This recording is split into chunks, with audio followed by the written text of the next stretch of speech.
2005 सालची गोष्ट आहे। कलबुर्गी जिल्ह्यातील एका सरकारी प्राथमिक शाळेत 2 नवीन शिक्षकांची नियुक्ती झाली होती।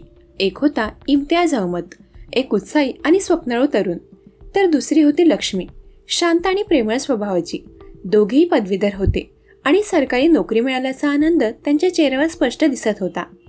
एकत्र काम करताना त्यांच्यात मैत्री झाली आणि लवकरच त्या मैत्रीचे रूपांतर प्रेमात झालं। त्यांचं प्रेम वेगळ्याच वाटेवर होतं। इम्तियाज मुस्लिम होता आणि लक्ष्मी हिंदू। त्या काळात आंतरधर्मीय प्रेम संबंधांना समाजाची स्वीकृती मिळणं कठीण होतं, त्यामुळे त्यांनी आपल्या कुटुंबाला त्यांच्या नात्याबद्दल सांगितलं नाही। 2011 मध्ये त्यांनी गुपचूप कोर्टात जाऊन लग्न केलं। काही महिन्यांनंतर त्यांच्या कुटुंबियांना लग्नाची माहिती मिळाली। त्यांच्या अपेक्षेप्रमाणे मोठा विरोध झाला नाही, पण नातेवाईकांकडून थोडी नाराजी व्यक्त झाली। या जोडप्याला एक बाळही झालं, त्यामुळे त्यांच्या संसाराला पूर्णत्व आल्यासारखं झालं। 2014 मध्ये लक्ष्मीची आई गंभीर आजारी पडली।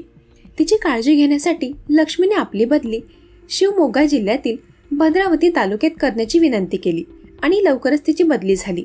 पण इम्तियाजची बदली होण्यास वेळ लागला, यामुळे दोघांनाही लांब राहावे लागले।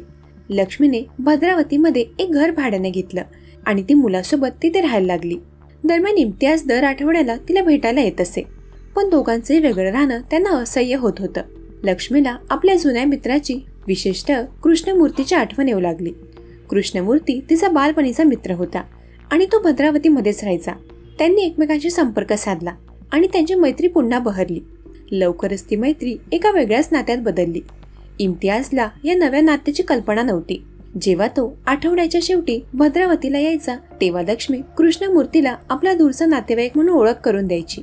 सुरुवातीला इम्तियाजला काही संशय आला नाही, पण हळूहळू त्याला त्यांच्या वागण्यातील बदल जाणवला। त्याला काहीतरी गडबड असल्याचं जाणवलं आणि तो अस्वस्थ झाला। त्याने लक्ष्मीला या प्रेम संबंधांबद्दल विचारलं। इम्तियाजला हे कळल्यानंतर त्यांच्या नात्यात तणाव वाढला, वाद सुरू झाले। लक्ष्मी आणि कृष्णमूर्तीला इम्तियाज त्यांच्या मार्गातला अडथळा वाटू लागला।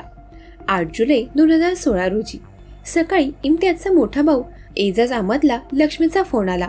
मी इम्तियाजची हत्या केली आहे, लक्ष्मीने शांतपणे सांगितले। तो मला खूप त्रास देत होता आणि मारहाण करत होता, त्यामुळे मी हे सगळं केलं। कृपया माझ्या मुलासाठी मला मदत करा। तिच्या आवाजात पश्चाताप आणि भीती दोन्हीही होतं, पण एजाजला धक्का बसला। त्याने लगेचच पोलिसांना माहिती दिली। पोलिसांना हे प्रकरण गुंतागुंतीचं वाटलं। त्यांना ना मृतदेह सापडला ना आरोपी, पण त्यांना लक्ष्मीच्या फोन लोकेशनवरून तिचा आणि कृष्णमूर्तीचा माग काढता आला। पोलीस त्यांच्यापर्यंत पोहोचले आणि दोघांनाही अटक केली। चौकशी दरम्यान सत्य हळूहळू समोर येऊ लागले। लक्ष्मीने सुरुवातीला मारहाणीचं कारण दिलं होतं, पण खरं कारण वेगळंच होतं। पोलिसांनी लक्ष्मी आणि कृष्णमूर्ती यांची वेगवेगळी चौकशी केली। त्यांनी हत्येचा कट रचल्याचं कबूल केलं। 7 जुलै 2016 रोजी इम्तियाज कामावरून घरी परतला। जेवण करताना त्याला कल्पनाही नव्हती की त्याच्या जेवणात औषध मिसळलेलं आहे। तो झोपल्यानंतर लक्ष्मी आणि कृष्णमूर्ती यांनी मिळून त्याला लोखंडी पाईप आणि हातोडीने मारून ठार मारलं। त्यानंतर त्यांनी कृष्णमूर्तीचा भाऊ शिवराजूला मदतीसाठी बोलावले। शिवराजू इनोव्हा कार घेऊन आला। तिघांनी इम्तियाजचा मृतदेह बेडशीटमध्ये गुंडाळून नायलॉनच्या दोरीने बांधला आणि तो भद्रा नदीत फेकून दिला। पोलिसांनी नंतर तो मृतदेह बाहेर काढला आणि पोस्टमॉर्टम रिपोर्टमध्ये मारहाणीचे पुरावे मिळाले। लक्ष्मीला वाटलं होतं की ती तिच्या पतीच्या भावाला मारहाणीचं कारण देऊन त्याला शांत करू शकेल, पण तिची योजना फसली। पोलिसांनी त्यांच्या व्हॉट्सअप चॅट्स तपासले। 30 जून ते 8 जुलै 2016 दरम्यानचे 201 मेसेजेस तपासले गेले, ज्यात हत्येची संपूर्ण योजना आखली गेली होती। हे प्रकरण न्यायालयात गेलं। भद्रावती येथील 4थ्या अतिरिक्त जिल्हा आणि सत्र न्यायालयाने तिन्ही आरोपींना दोषी ठरवले। लक्ष्मी आणि कृष्णमूर्ती यांना मृत्यूदंडाची शिक्षा सुनावण्यात आली, तर शिवराजूला पुरावे नष्ट केल्याबद्दल 7 वर्षाची शिक्षा झाली। एका प्रेमकथेची सुरुवात ही एका दुर्दैवी हत्येची सुरुवात ठरली आणि एका निर्दोष व्यक्तीचा बळी गेला। एका रात्रीत त्या गोड कथेचा शेवट झाला। या घटनेने हे दाखवून दिलं की मानवी नातेसंबंध किती गुंतागुंतीचे आणि धोकादायक असू शकतात। दरम्यान या घटनेवर तुमचं काय मत आहे ते कमेंट करून नक्की सांगा।